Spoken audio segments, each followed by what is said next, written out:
Bismillahirrahmanirrahim. Assalamualaikum warahmatullahi wabarakatuh. Perkenalkan, nama saya Muhammad Imran Baihaqi dari kelas 1C Prodi PAI. Akan menerangkan, membacakan pengertian dan sejarah kemunculan Wahabi.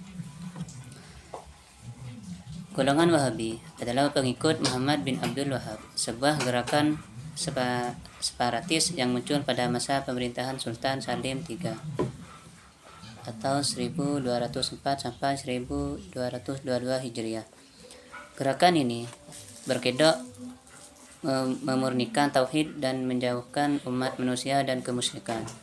Muhammad bin Abdul Wahab dan para pengikutnya menganggap bahwa selama 600 tahun umat manusia dalam kemusyrikan dan dia datang sebagai mujaddid yang memperbaharui agama mereka.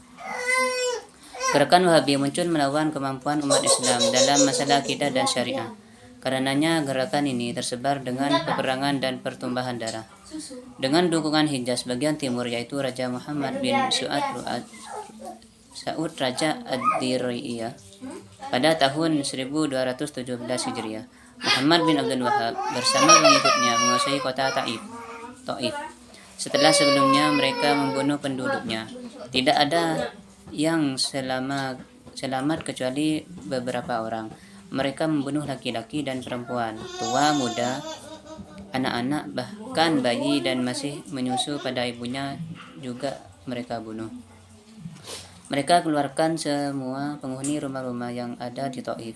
Bahkan yang sedang sholat di masjid juga mereka bantai. Mereka rampas semua harta dan kekayaan penduduk Taif, dan mereka memusnahkan semua kitab yang ada hingga berserakan di jalanan. Dari Taif kemudian mereka memperluas kekuasaannya ke beberapa kota seperti Mekah, Madinah, Jeddah, dan kota-kota lainnya.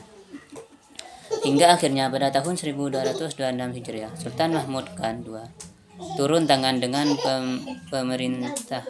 memerintahkan Raja Mesir Muhammad Ali Pasha untuk membendung gerakan Wahabi ini. Dengan kekuatan pasukannya dan kegigihannya, Raja Muhammad Ali Pasha sampai akhirnya mereka dapat mengambil alih kota Taif, Mekah, Madinah, dan Jeddah dari kekuasaan golongan Wahab. Sebagian kalangan tidak menyukai istilah Wahabi dan lebih menyukai istilah Salafi. Salah satu alasannya, penamaan dakwah yang diemban oleh Muhammad dengan nama Wahabiyah yang dinisbatkan kepadanya adalah penisbatan yang keliru dari sisi bahasa, karena ayahnya tidak menyebarkan dakwah ini. Salafi bagi mereka adalah aswaja itu sendiri.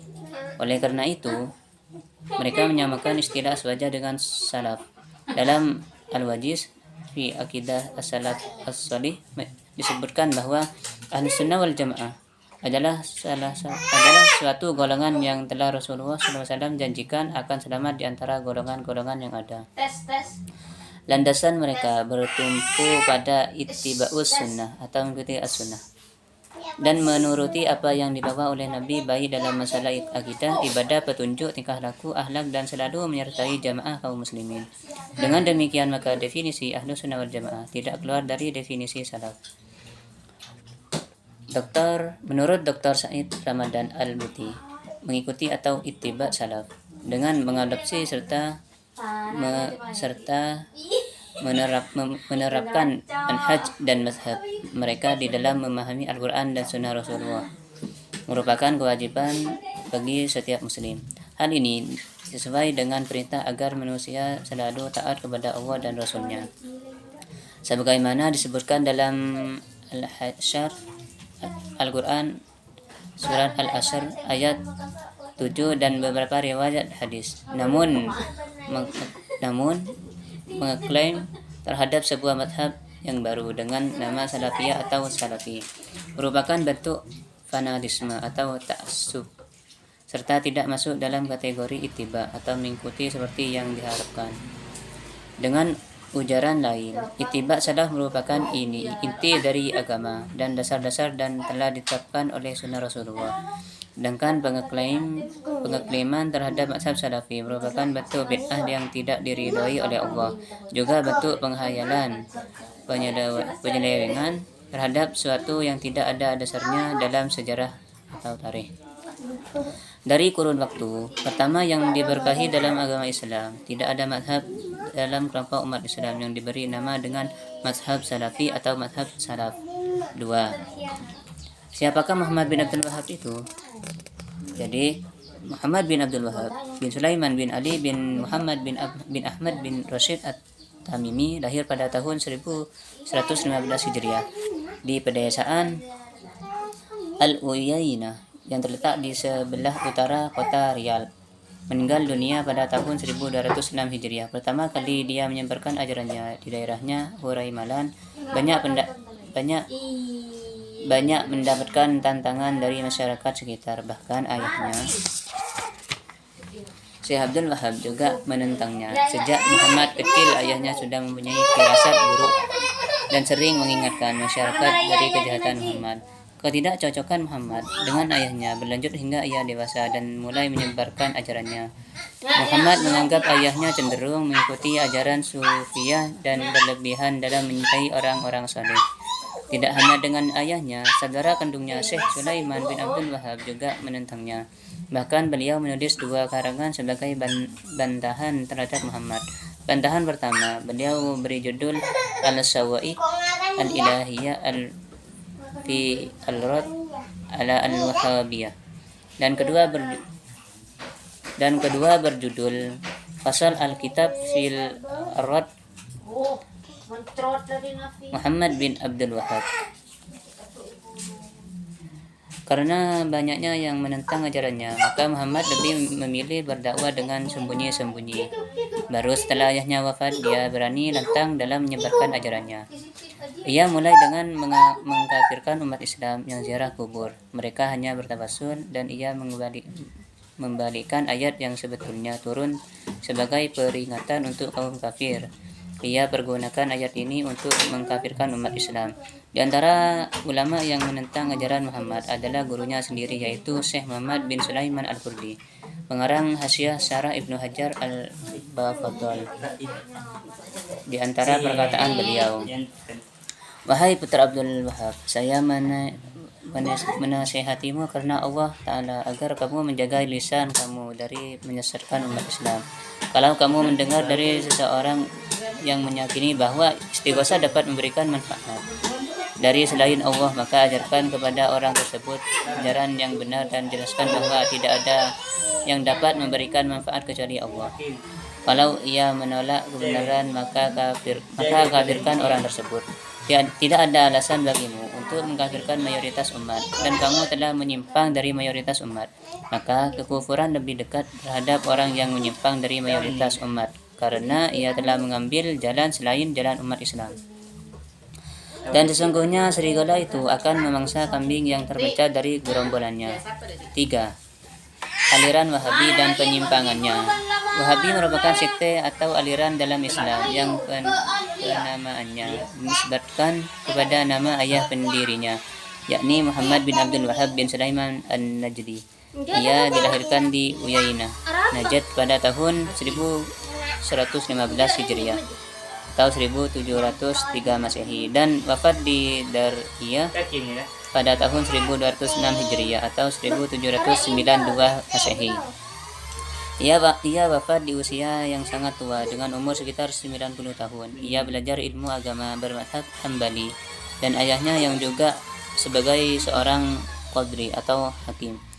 Pengikut Muhammad bin Abdul Wahhab ini menyebut diri mereka dengan nama Al-Muwahhidin atau kaum yang tauhidnya bersih. Selain itu, kelompok Wahabi ini pada era belakangan sering menyebut diri mereka sebagai Salafi, yang saat ini telah berkembang di berbagai penjuru di dunia Islam, khususnya di Indonesia. Pengetahuan agama Muhammad bin Abdul Wahhab kurang memadai karena ia belajar ilmu agama hanya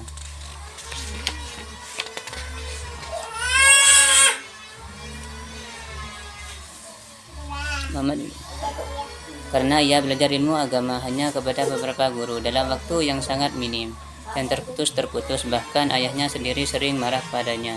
karena ia malas belajar fikih seperti para pendahulunya. Tidak aneh kalau keilmuan Muhammad bin Abdul Wahhab, utamanya dalam bidang ilmu fikih, sangat lemah, tidak mampu bersaing dengan para ulama fuqaha di zamannya. Ayahnya sering berkata kepada orang-orang sekitarnya, "Hati-hati, kalian akan melihat keburukan dari Muhammad." Ternyata firasat yang sang ayah benar-benar menjadi kenyataan. Setelah ayahnya meninggal, Muhammad bin Abdul Wahhab mendirikan aliran baru yang belakangan disebut dengan nama Wahabi. Kenyataan ini diakui oleh beberapa ulama Wahabi, di antaranya Dr. Muhammad Al-Masy'ari dalam bukunya yang berjudul Al-Kawashif Al-Jaliyah fi Kufri Al-Daulah Al-Saudiyah. Pada lampiran pertamanya tentang tasawulat Aula Al-Syariyah, ketika dia menyinggung kondisi awal berdirinya negara Saudi Arabia. Dalam bukunya itu, dia menjelaskan bahwa sebelum bersongkol dengan keluarga Saud dan juga Inggris untuk memberontak dari kekhalifahan Turki Utsmani, Muhammad bin Abdul Wahhab adalah orang biasa yang tidak menonjol dan tidak diakui ketokohan serta keulamaannya oleh para ulama yang sezaman dengannya. Setelah ayahnya meninggal, Syekh Muhammad mulai menyebarkan ajarannya dengan membangun manhaj atau paradigma, ajaran yang mengambil secara langsung dari Al-Quran dan Sunnah serta meninggalkan taklid terhadap siapapun. Oleh karena piranti keilmuan yang dimilikinya tidak memadai, maka hasil ijtihadnya baik dalam bidang fikih maupun dalam bidang akidah banyak yang menyimpang dari Al-Quran, Sunnah dan ijma' kaum muslimin. Akibatnya, ia seringkali melakukan protes terhadap umat Islam sekitarnya yang jelas berbeda dengan dirinya.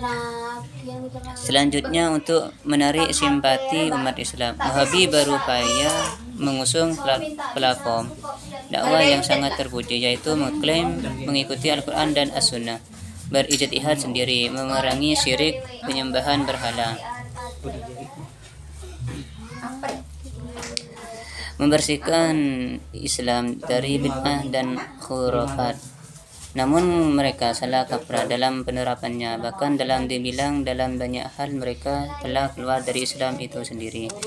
Kemudian karena keyakinannya yang menyimpang itu, kakaknya sendiri yang bernama Sulaiman bin Abdul Wahhab juga mengkritik dengan pedas melalui kedua bukunya, yaitu Asy-Syawa'iq Al-Ilahiyah fi Ar-Rad Al-Wahabiyah dan 2 Fasal Al-Kitab fi Ar-Rad Al-A'la Muhammad bin Abdul Wahhab. Kedua bukunya itu dirasa penting ditulis melihat adiknya yang sudah jauh menyimpang dari ajaran Islam dan akidah umat secara umum, terutama mazhab Ahmad bin Hanbal sebagai mazhab Ahlus Sunnah wal Jamaah yang banyak diikuti oleh penduduk Najd, Saudi Arabia. Banyak kitab yang ditulis oleh para ulama bernama Ahlus Sunnah wal Jamaah yang menjelaskan kesesatan ajaran kelompok ini, seperti Syekh Ahmad bin Zaini Dahlan, Al-Habib Al-Alawi bin Ahmad bin Hasan Al-Haddad dan lain-lain. Ajaran Wahabi masuk Indonesia melalui kaum Qaderi di Minangkabau, kemudian dikembangkan oleh 3 orang tokohnya, yaitu Haji Sumani dari Luha Tanah Datar, Haji Piabok dari Luha 50 Kota, Haji Miskin dari Luha Agam. Salah satu latar belakang kelahiran Jamiyah Nahdlatul Ulama tidak lepas dari adanya reaksi terhadap situasi umat Islam ketika itu. Muhammad bin Abdul Wahhab telah membuat ajaran baru yang diajarkan kepada pengikutnya. Dasar ajarannya ini dalam menyerupakan Allah dengan makhluknya dan meyakini bahwa Allah adalah benda yang duduk di atas arsy. Keyakinan ini adalah penyerupaan Allah dengan makhluknya, karena duduk adalah salah satu sifat manusia. Dengan ajarannya ini, Muhammad bin Abdul Wahhab telah menyalahi firman Allah, dengan ayat yang berbunyi, Laisa kamitslihi syai'un, surat Asy-Syura ayat 11. Maknanya ialah dia Allah tidak menyerupai segala sesuatu dan tidak ada sesuatu pun yang menyerupainya. Al-Quran surah Asy-Syura ayat 11. Para ulama salaf bersepakat bahwa barang siapa yang menyifati Allah dengan salah satu sifat di antara sifat-sifat manusia, maka ia telah kafir. Sebagaimana hal ini ditulis oleh Imam Al-Muhaddis As-Salafi At-Tahawi, halaman 227-321 Hijriah, dalam kitab akidahnya yang terkenal dengan nama Al-Aqidatut Tahawiyah. Teks pernyataannya adalah waman wasafahu bi'anan min ma'anil basyari faqad kafar. Artinya barang siapa mensifati Allah dengan salah satu sifat dari sifat-sifat manusia, maka ia telah kafir.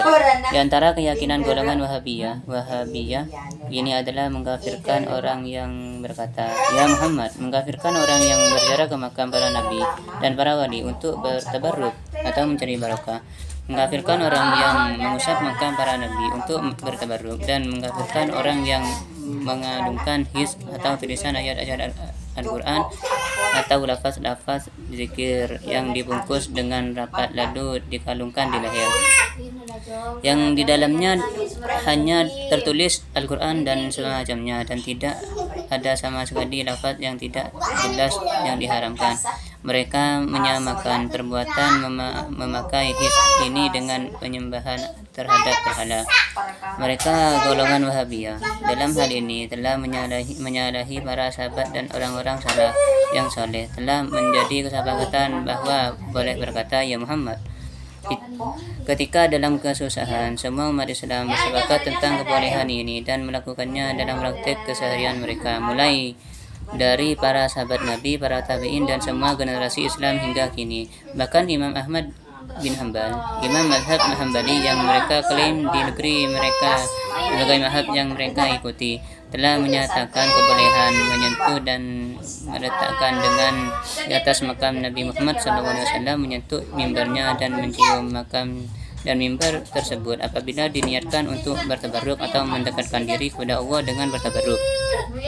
Hal ini disebutkan dalam kitabnya yang sangat terkenal berjudul Al-Jami' fil Alil wa Ma'rifatur Rijal. Apa Jong? Apa? Wala. Ada buang na ka? Ya, ada ko laro. Mereka telah menyimpang dari jalur umat Islam dengan mengkafirkan orang yang beristighosah kepada Rasulullah SAW dan bertawassul dengannya setelah wafatnya. Mereka berkata, bertawassul dengan selain yang hidup dan yang hadir atau ada di hadapan kita adalah kufur. Atas dasar kaidah ini, mereka mengkafirkan orang yang berbeda pendapat dengan mereka dalam masalah tawassul ini dan menghalalkan membunuhnya. Pemimpin mereka, Muhammad bin Abdul Wahab, berkata, barang siapa yang masuk ke dalam dakwah kita, maka ia mendapatkan hak sebagaimana hak-hak kita dan memiliki kewajiban sebagaimana kewajiban kita. Dan barang siapa yang tidak masuk atau dalam dakwah kita, maka ia kafir dan halal darahnya. Bagi yang hendak mengetahui secara luas tentang dalil-dalil yang membantah pernyataan-pernyataan mereka, silahkan membaca kitab-kitab yang banyak ditulis dalam membantah mereka, seperti kitab yang berjudul Ar-Raddul Muhakkim Al-Matin karya seorang muhaddis daratan Maroko, yaitu Syekh Abdullah Al-Ghammari, dan kitab yang berjudul Al-Maqalatus Saniyah fi Kasfid Dalalati Ahmad bin Taimiyah karya muhaddis daratan Syam Syekh Abdullah Al-Harari. Kitab yang terakhir disebut ini dinamakan demikian karena Muhammad bin Abdul Wahab mengambil paham dalam mengharamkan tawassul kecuali dengan orang yang hidup dan yang hadir dari kitab-kitab Ibnu Taimiyah. Wafat tahun 728 Hijriah.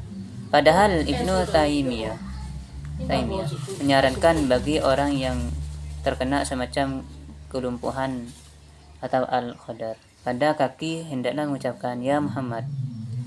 Pernyataan Ibnu Taimiyah ini ia tulis dalam karyanya Al-Kalamut Thayyib, terbitan Al-Maktab Al-Islami, Cet keterangan kelima tahun 1405 Hijriah sampai 1985. Pernyataannya ini menyalahi apa yang ia tulis sendiri dalam karyanya At-Tawassul Wasilah. Muhammad bin Abdul Wahab mengambil paham dalam mengharamkan tawassul dari kitab At-Tawassul Wasilah dan tidak menyetujui pada yang ditulis Ibnu Taimiyah dalam kitab Al-Kalim At-Thayyib. 4. Wahabisasi dalam kelompok-kelompoknya di Indonesia. Seperti telah dijelaskan sebelumnya, Wahabi juga dikenal dengan istilah Salafi sebab pengakuan mereka yang berdakwah di atas manhaj salaf saleh. Madrasah Salafiyah sendiri terdapat di berbagai negara muslim antara lain di Arab Saudi, Yaman, Yordania, Syria, negara-negara Jazirah Arab, Mesir, Pakistan, India, Asia Tengah dan lainnya. 3 madrasah yang sangat dominan saat ini ialah Salafiyah di Arab Saudi, Salafiyah di Yaman, dan Salafiyah di Yordania, Syria atau Syam. Paham Salafiyah yang masuk ke Indonesia bermacam-macam warna. Warna yang paling asli ia adalah warna yang paling asli ialah dakwah Muhammad bin Abdul Wahab yang dibawa oleh ulama-ulama di Sumatera Barat pada awal abad ke-19. Inilah Salafiyah pertama di Indonesia, dikenal sebagai kaum Padri di zaman kolonial berperang melawan kaum adat dan Belanda. Paham Salafiyah juga berpengaruh secara relatif terhadap organisasi-organisasi Islam di Indonesia, misalnya Muhammadiyah, Syarikat Islam, Persatuan Indonesia atau Persis, juga Al-Irsyad. Tokoh-tokoh seperti Ahmad Dahlan, Ahmad Hasan, Munawwar Cholil, dan lain-lain dikenal sebagai penggerak purifikasi di Indonesia yang anti syirik dan bid'ah. Di era modern, Salafiyah masuk Indonesia melalui beberapa jalur, di antara lain melalui buku-buku, media, proses pendidikan, kerjasama kelembagaan, dan jalur gerakan dakwah Salafiyah. Jalur buku bisa berupa buku asli atau berbahasa Arab yang dibaca oleh Muslim Indonesia. Juga beberapa buku terjemahan dari karya ulama-ulama Salafiyah di Timur Tengah. Jalur media melalui majalah, buletin, internet, kaset-kaset, VCD, dan lain-lain. Dengan dukungan negara petrodolar Saudi Arabia, gerakan ini mempunyai basis yang kuat di beberapa instansi formal ataupun non-formal di Indonesia. Pemberian beasiswa bagi siswa yang berprestasi itu untuk melanjutkan studi di negara asal gerakan ini. Gerakan Salafisme yang pada tahun 2000-an pesat perkembangannya. Instansi non-formal seperti Al-Data, As-Safwa, Al-Huda, As-Sunnah, Ruqyah Center, dan lain-lain. Mereka juga membentuk gerakan anti kemungkaran melalui Laskar Jihad, atau belakangan gerakan ini tidak muncul lagi dikarenakan konflik internal. Mereka juga merambah media tulis. Mereka terjemahan buku karya ulama-ulama Wahabi, majalah seperti majalah Al-Furqan, As-Sunnah, dan lain-lain. Di Indonesia, dakwah dan lain-lain di Indonesia. Dakwah Salafiyah tidak hanya satu ragam, namun amat berbagai bagas. Secara garis besar setidaknya ada 2 gerakan, yakni Salafi Yamani dan Salafi Haraki. Istilah Salafi Yamani ditunjukkan untuk menyebut para dai Salafi alumni Madrasah Salafiyah Muqbil bin Hadi Al-Wadi meninggal pada tahun 2002, yang terletak di kota Sa'dah, desa Damas, Yaman, beserta pihak-pihak lain dari kalangan dai atau penuntut ilmu yang sepakat dengan metode dakwah Muqbil bin Hadi. Madrasah Salafiyah di Yaman terkenal paling keras sikapnya terhadap ahli bid'ah dan kelompok-kelompok menyimpang. Sedangkan Salafi Haraki adalah gerakan dakwah Salafiyah yang menerapkan metode pergerakan atau Harakiyah. Metode tersebut meskipun tidak sama persis serupa dengan metode yang ditempuh oleh jamaah dakwah Islam seperti Ikhwanul Muslimin atau IM, Hizbut Tahrir atau HT, Jamaah Tabligh atau JT, Jamaah Islami atau JI, Negara Islam Indonesia atau NII, dan lain-lain. Pola haroki atau pergerakan inilah yang membedakan kelompok ini dengan Salafi Yamani dan Salafi independen yang tidak mengibarkan diri dengan jamaah madrasah atau organisasi manapun. Salafi Yamani sangat menolak metode pergerakan sebab hal itu dianggap sebagai bid'ah dan merupakan praktik fanatisme hizbiyah. Namun rupanya mereka tidak konsisten terhadap prinsipnya. Buktinya adalah keberadaan Forum Komunikasi Ahlus Sunnah wal Jamaah atau FKAWJ. Kemudian melahirkan Laskar Jihad yang didirikan oleh tokoh Salafi Yamani Ja'far Umar Tholib. Forum ini tidak jauh berbeda dengan kelompok hizbiyah yang semula sangat mereka musuhi. Dalam persoalan politik, Salafi Yamani memandang keterlibatan dalam semua proses politik praktis seperti pemilihan umum sebagai sebuah bid'ah dan penyimpangan.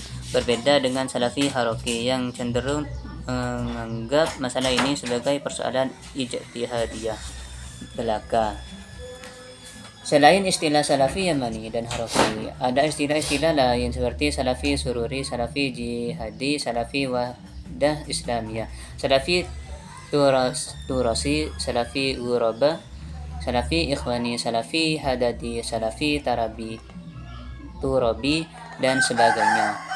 Ternyata nama-nama tersebut tidak hanya sekedar istilah, namun saling mengklaim kebenaran dan mengkampanyekan permusuhan di internet,